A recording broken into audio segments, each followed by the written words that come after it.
Am revenit în direct, doamnelor și domnilor. Vă reamintesc, invitații mei din această seară sunt domnul Jean-Pierre Van der Meren, cetățean de onoare al județului Buzău începând de astăzi, și doamna Adriana Pietrăreanu. Povestim despre cum s-au apropiat niște oameni absolut dezinteresați de județul Buzău și cum au investit aici sume colosale în domeniul sănătății și nu numai.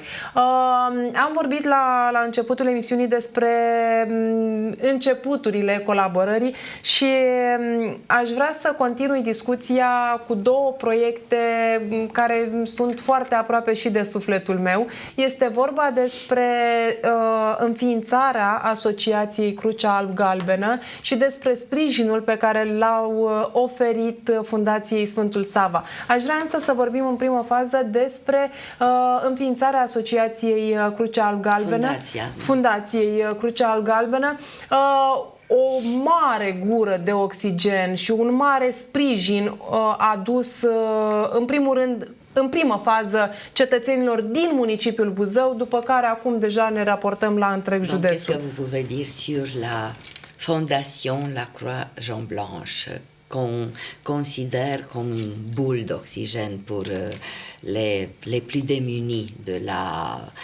ville de Buzău au commencement et maintenant même du département de Buzău. Pentru că la momentul respectiv, la momentul la care a apărut Fundația Crucea Alb-Galbenă la Buzău, oamenii știau foarte clar, ești bolnav, te duci la spital. Nu exista sub nicio formă ideea aceasta de îngrijire la domiciliu și slavă Domnului ne chinuiam nopți și zile cu să ne rugăm de o vecină să ne facă o injecție, să rugăm pe cineva să vină să ne pună un pansament. Parce qu'il y a des années, les gens, s'ils étaient malades, ils aller à l'hôpital immédiatement. Et c'était vraiment des efforts de demander à des voisins, à des je ne sais pas qui, à des connaissances pour faire une piqûre, pour prendre soin de malades de la famille.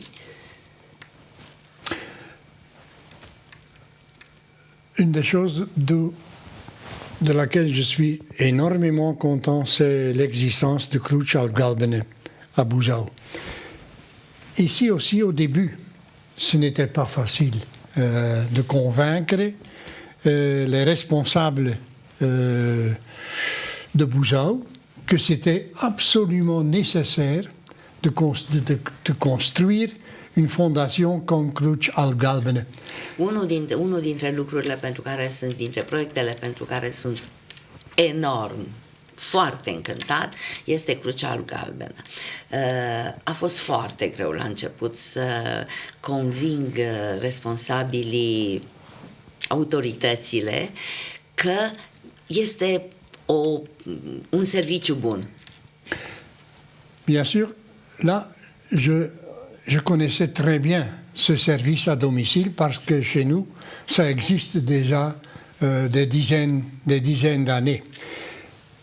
Pourquoi c'est tellement important?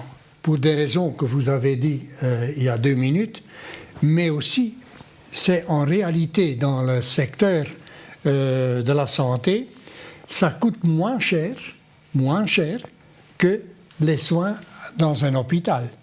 De ce era atât de important pentru mine să fac acest serviciu? În primul rând pentru că noi avem o istorie în Belgia de 10 și 10 de ani cu serviciul, cu îngrijirile la domiciliu, respectiv Crucea Alb-Galbenă. Dar motivele sunt cele pe care le-ați spus acum 2 minute, dar mai este un motiv foarte important. Este mult mai puțin scump, mult mai ieftin să îngrijești oamenii la domiciliu decât să-i ții în spital. Et c'est mieux pour les gens. Și, bineînțeles, este mai bine pentru oameni să locuiască la ei acasă și să fie îngrijiți acasă. Donc tout le monde gagne. Mais je comprenais très bien un système qu'on ne connaissait pas ici, pour convaincre les gens de la nécessité de le faire, ça a duré. Mais enfin. Știam că e foarte greu să convingi niște oameni care nu cunosc acest serviciu de necesitatea lui. A durat mult. Surtout, c'est un service qui est dirigé par des infirmières, des assistantes Mai médicales. ales că era un serviciu pe care noi îl doream să fie ca la noi, condus de asistente medicale. Et dans le temps, convaincre un médecin que les assistantes médicales étaient capables de faire tout ça, c'était pas simple du tout. Iar în acea perioadă, ca să îi convingem pe doctori că asistentele medicale vor fi capabile să managerieze, să se ocupe în totalitate de acest serviciu, de această fundație, a fost foarte greu. Et ce qu'on a pu réaliser, c'est aussi en Belgique. C'était chez nous, dans notre Parlement, c'était pas tellement facile de convaincre les gens de réaliser un tel service ici à Buzău. Non seulement parce que nous voudrions payer ce service, non seulement à cette cause, mais il faudrait avoir une organisation chez nous spécialisée dans le domaine des soins à domicile qui voudrait collaborer avec nous. Et on a trouvé le Cruce Alb Galbene de la Flandre qui était d'accord d'aider et d'organiser le système ici à Buzău. Jusque maintenant, cette collaboration existe. N-a fost greu numai să îmi conving colegii în Parlamentul Flandrei că trebuie să înființăm acest serviciu în Buzău, pentru că sigur era nevoie de susținere totală financiară la început, totală, pentru ani de zile, dar trebuia de asemenea găsită o fundație care să fie de acord să colaboreze cu fundația nou creată în România, în Buzău. Și am găsit Cruce Alb Galbenă, care a fost de acord să colaboreze cu o fundație făcută în Buzău și relațiile și astăzi sunt de colaborare sunt foarte bune. Iar ceea ce au reușit până acum și reușesc în acest moment să facă fetele de la Crucea Alb Galbenă este absolut senzațional și aș vrea ca domnia sa să știe acest lucru. De multe ori am spus-o în cadrul emisiunii, nu prea am voie să emit păreri personale din această poziție, dar când vine vorba despre recunoașterea meritelor cuiva, chiar nu am cum să nu o fac. Je n'ai pas le droit d'avoir des opinions personnelles dans le cadre de l'émission, mais en ce qui concerne les services de la Croix Jaune Blanche, je ne peux pas m'arrêter de élogier, d'apporter des éloges aux filles, aux jeunes infirmières assistantes qui travaillent et qui font un travail exceptionnel. Oui, c'est toujours la même chose. Faire une construction, faire une structure, c'est une chose. C'est nécessaire, mais alors commence le travail. Tout dépend des gens qui travaillent sur le terrain chaque jour. Să faci o construcție, sigur că orice tip de construcție este un lucru important, dar totul depinde de oamenii care lucrează pe teren, de cei care îndeplinesc sarcina construcției respective. Et nous avons la chance énorme que nous avons en tête de notre organisation ici deux filles splendides dans leur travail. Hein. Christina et Stefania font un travail énorme. Moi, je suis le président de Cruce Alb Galbene. Ça, je voudrais rester avoir un pied à terre à Buzău, mais en réalité, les vrais responsables de chaque jour, ce sont ces deux femmes et leurs collaboratrices. Marea noastră fericire a fost că am găsit cele două fete la vremea respectivă, acum 15, 16, 17 ani. Erau două fete, astăzi două doamne minunate, care de la început, Cristina Vasile și Ștefania Alexandrică, care au făcut o muncă extraordinară de la bun început și-au ales o echipă bună. Eu, ca președinte al Fundației Crucea Galbenă, vreau să rămân președinte ca să am un picior pus pe pământul dumneavoastră, dar nu fac mare lucru. Ele sunt cele care fac treaba. Et j'espère de tout cœur que les responsables nationaux politiques de la Roumanie vont comprendre la nécessité d'une organisation comme le Crucea Galbene, car un de nos problèmes d'aujourd'hui reste le financement. Sper din tot sufletul că responsabilii politici de la nivel național vor înțelege necesitatea unui astfel de serviciu de îngrijiri la domiciliu, pentru că problema noastră majoră astăzi este finanțarea. Așa este, iar eu îmi cer scuze, am insistat de foarte multe ori asupra faptului că acest proiect poate fi considerat un model de bune practici și odată implementat la noi la Buzău, nu trebuie decât să-l copiezi și să-l duci în orice județ din țara asta sau poate deveni, de ce nu, un serviciu la nivel național. Da.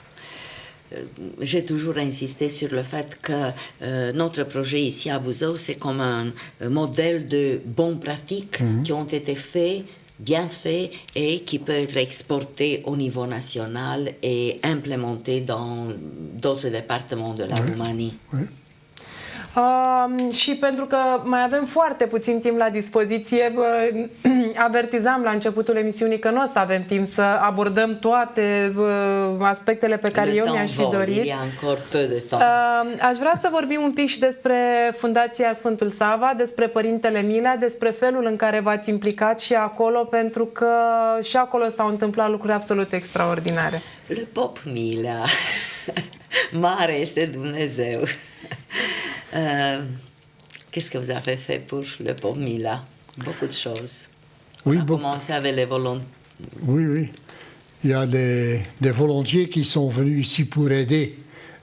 C'était à Câmpeni. Hein? À Câmpeni et à Bisoca. À Bisoca aussi, oui, oui. Et j'étais très impressionné par la personnalité de Pop Mila. Et on ne peut rien d'autre que lui aider. Je suis venu, chaque fois que je venais, j'apportais mon collègue responsable pour l'enseignement. D'ailleurs, dans l'enseignement, on a collaboré aussi. Pourquoi je faisais ça?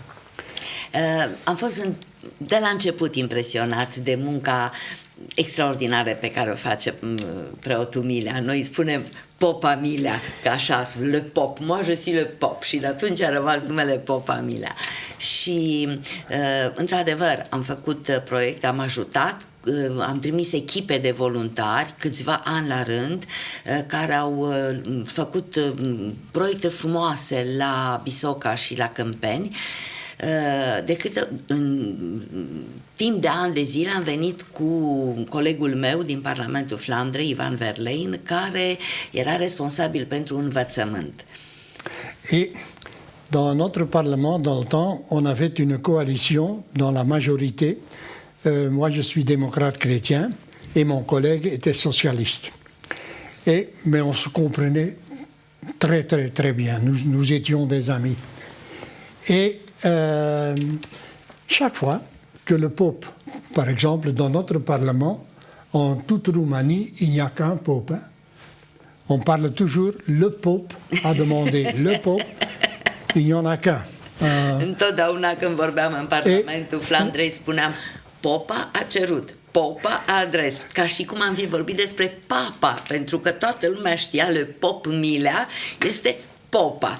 Când a spus Popa a cerut, nimeni nu mai spunea nimic. El este membru al Partidului Democrat Creștin, prietenul lui Ivan, al Partidului Socialist. Și, fiind prieteni, se le înțelegeau foarte bine și se susțineau unul pe altul. Et le Pope est un diplomate splendide. chaque fois, quand on était en train de se parler, en buvant quelques tuicas, tout à la fin, il avait une autre question. Et à propos, j'avais oublié, mais est-ce que tu peux faire ça ou ça ou ça? Et ça coûterait bien sûr. Une centrale, un chauffage. Oui. Là, on a décidé de lui payer une centrale dans un délai de 2 minutes. Oui, oui. 2 minutes. De fiecare dată când ne întâlneam cu părintele Mila, foarte drăguț, cum on dize, apă, nu mai știu cum spunea, țuica de Buzău, la o țuică oricum, și drăguț, nu, mulțumesc pentru ce ați făcut pentru mine până acum, mulțumesc, dar la sfârșit, și știți că sunt niște copii sărmani la Câmpeni care nu au, e frig și nu au o centrală, în 2 minute am aprobat centrala. Bon, alors, je regardais mon collègue, Yvan, il faisait comme ça. Je dis, bon, c'est d'accord. Alors, le pope disait toujours la même chose, Mare este Dumnezeu. Et Yvan, mon collègue, répondait, oui, oui. Et Jean-Pierre est son comptable.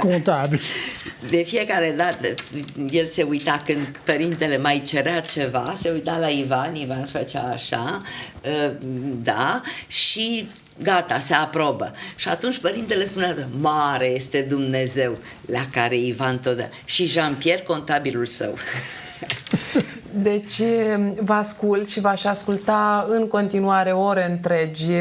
Mare plăcere mi-ați făcut în această seară. Poate că ar mai fi, e foarte important de spus, că foarte multe proiecte au fost pentru Colegiul Economic, pentru tinerii, sute de elevi au fost și profesori, vreme de 10 ani în Belgia, în diferite zone ale Belgiei, în diferite școli ale Belgiei, iar acești tineri sunt și astăzi recunoscători pentru faptul că pentru prima dată au văzut o școală în străinătate, cum se desfășoară și au făcut prietenii care durează și astăzi. Păi au văzut prietenia dintre dumneavoastră, probabil, și domnul Jean-Pierre, și au copiat modelul.